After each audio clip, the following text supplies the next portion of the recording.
di saat kita ini, kalau misalkan kita hening atau kita meditasi ataupun kita berzikir, itu biasa di saat kita berzikir itu dia akan datang secara wujud.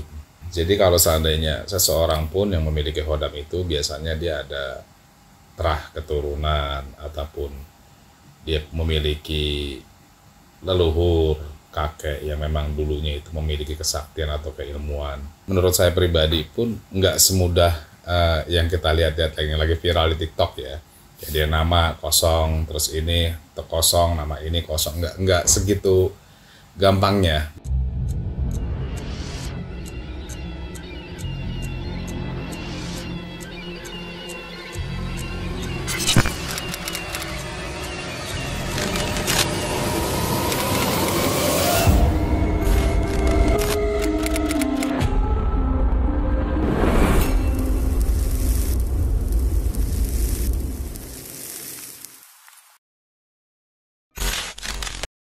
Assalamualaikum warahmatullahi wabarakatuh. Salam rahayu buat teman-teman jejak gentala. Jadi malam ini saya coba mau bahas ya tentang komentar banyak pertanyaan tentang cek hodam gitu. Jadi tentang cek hodam ini menurut saya pribadi pun nggak semudah yang kita lihat-lihat yang lagi viral di TikTok ya. Jadi nama kosong, terus ini kosong, nama ini kosong, nggak segitu gampangnya buat cek hodam seseorang itu. Minimal itu kalau menurut saya itu dia perlu foto, terus nama lengkapnya, hari lahirnya, betonnya, atau kita juga bisa ketemu langsung. Tapi kalau misalkan seperti yang lagi viral-viral ini cek hodam sih, itu cuman guyon-guyon aja ya, mungkin buat rame-ramean aja.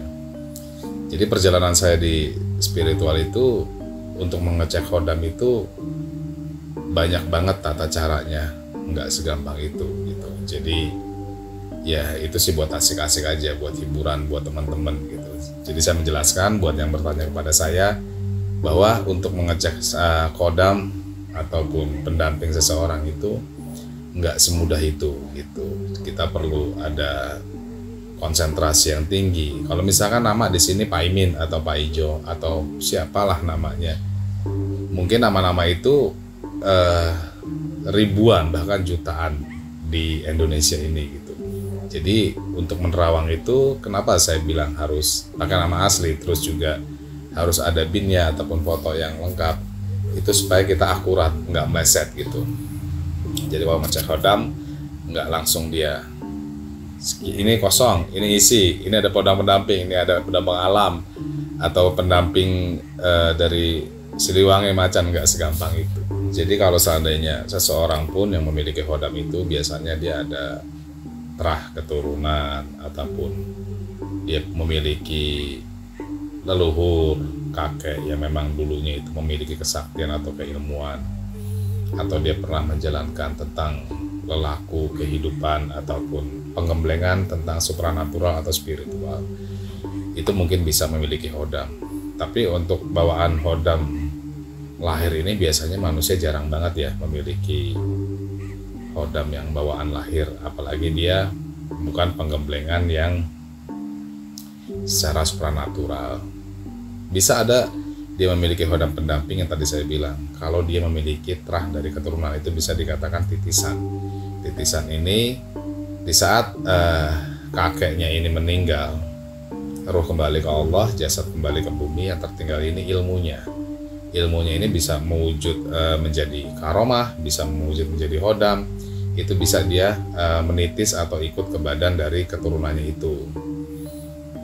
Tapi di saat dia udah bertemu dengan hodam ataupun pendampingnya, biasanya dia akan ada tempaan lelaku gitu. Tempaan lelaku ini ya lelaku puasa, lelakon lah kalau orang Jawa bilang lelakon. Itu bisa lelakon puasa ataupun lelakon tirakat melek atau dia kungkum segala macam. Jadi setiap lelakon ini beda-beda tergantung bagaimana dari hodam itu gitu, dari hodam tersebut. Jadi kalau untuk kelebihan orang-orang yang memiliki hodam, biasanya dia akan lebih sensitif gitu. Dia akan lebih sensitif, lebih peka.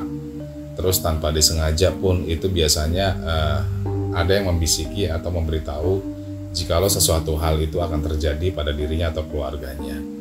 Jadi kayak misalkan kita nih naik motor gitu, dari pengalaman saya naik motor, terus kita ini ada suara bisikan, kamu jangan lewat kanan gitu. Kalau kita penasaran, kita coba lewat kanan, pasti ya akan ada yang terjadi, nggak tahu di situ longsor atau jalannya rusak atau kita terpleset atau gimana, itu pasti akan ada. Biasanya kayak gitu.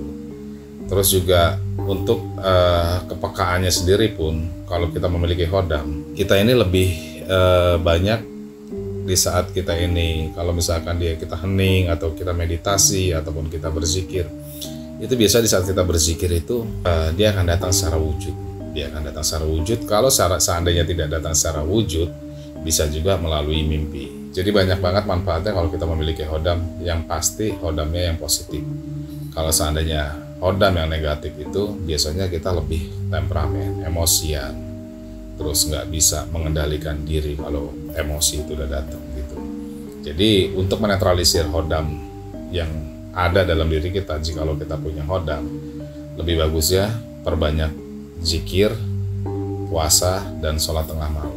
Ya, jadi buat teman-teman kalau misalkan ada pertanyaan-pertanyaan tentang sekitaran hodam, boleh langsung ketik di kolom komentar aja ya.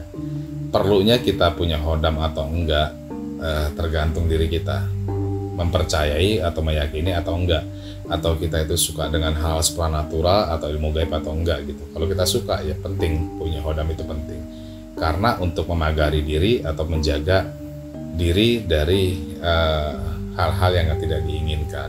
Yang penting untuk positif, jalan untuk lebih baik lagi menjadi manusia.